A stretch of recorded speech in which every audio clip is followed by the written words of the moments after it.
Hey, have you watched my economic theory course? Well, follow along now for the calculus. Welcome to Economics for Girls Algebra Walkthrough.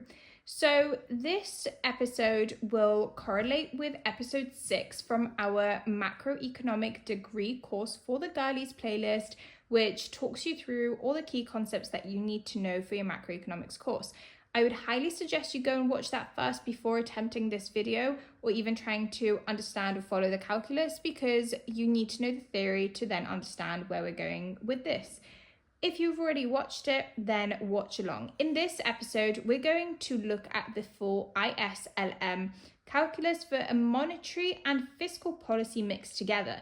This is the type of thing that, again, you'd need for your seminar, carry out in your seminar, or on a test or exam.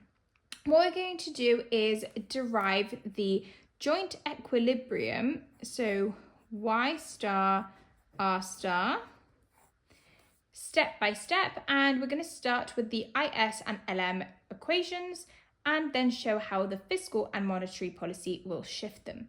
So from our earlier derivation, which you would have seen in the first one or two episodes of the algebra walkthroughs, we know that y is equal to c0 plus I0 plus g minus ct, and we are going to put this time round everything over 1 minus c just to make it look a little bit clearer, and minus br over 1 minus c.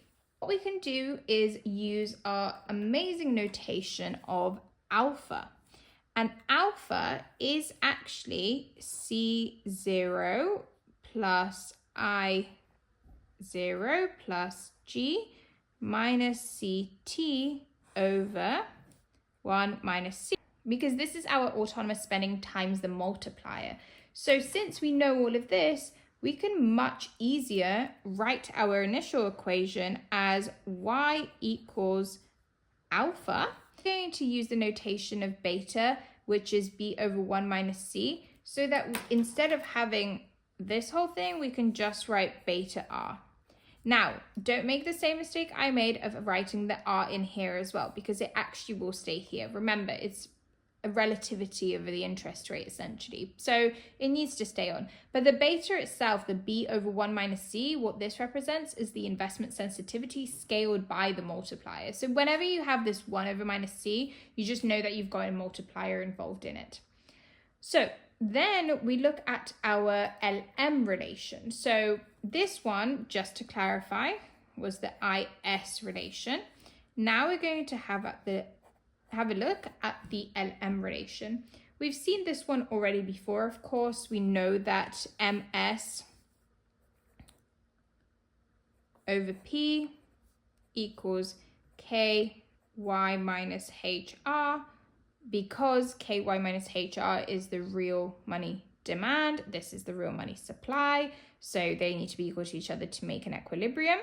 When we rearrange for Y, we then will get MS over KP plus H over KR. I would now pause the video and try to get from here to here and just practice your algebra skills.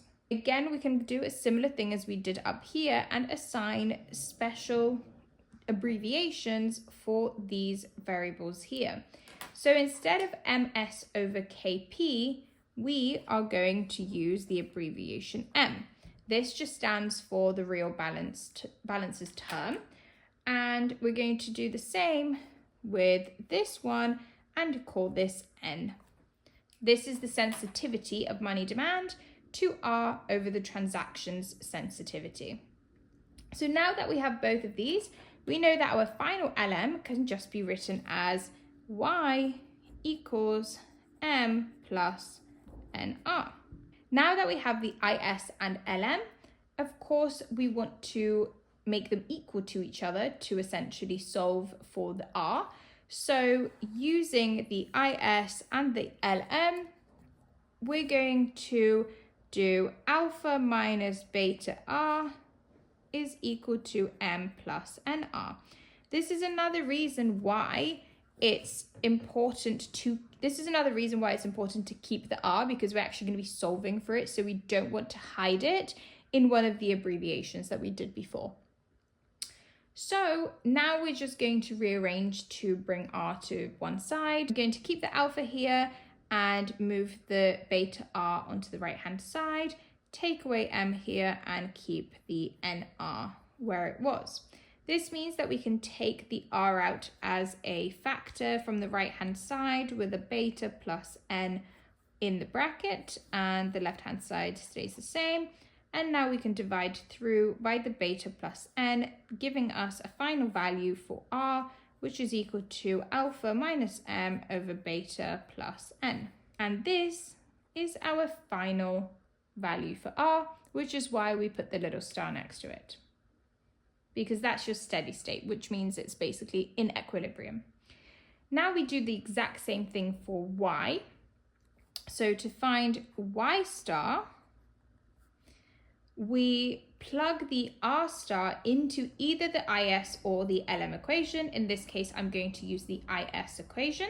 So our Y star is going to equal to alpha minus beta times by alpha minus M over beta plus N, which is just over here. So we're just multiplying that back in to the original equation, because the R of course was here. So we still have alpha minus beta times by, instead of R, we know what R is, it's this. So that's how this comes to this part of the equation. And now it's just time to tidy it up a little bit. So we've still got Y star, which is again our steady state Y, which is our Y in equilibrium that we're looking for. And we can just put it together and simplify to get alpha N plus M beta over beta plus N. If you're really struggling to get between the algebraic points of one point to another, I suggest you go back and revisit some worksheets to help with your basic algebra rearranging and manipulation. If you're really struggling, you can book in a tutoring session with me and I can talk you through all of those. The details are below of how you can do that. So now we're going to look at how the fiscal policy and the monetary policy will actually affect these parameters.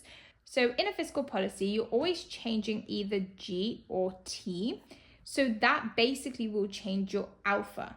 So we know that our alpha has G and T, if you remember from the beginning. So if this changes our alpha, that means that it's either going to shift the IS to the right if your government spending goes up or your taxes go down, because of course you have more investment into the country, or people are paying less taxes so they can consume more. So that's why you get an increase of income, you get an increase of consumption, you get an increase of aggregate demand, which is all represented by the Y. And at that point, your interest rate will also increase to almost try to counterbalance those changes and almost slow down the spending so that it's at a healthy level and doesn't spiral all of the inflation. And this is all unless the LM curve is flat, then LM stays the same, therefore interest rate stays the same. So your monetary policy will either shift money supply or price level. If you get a change in either MS, so money supply, or price level, this is going to change the little baby M.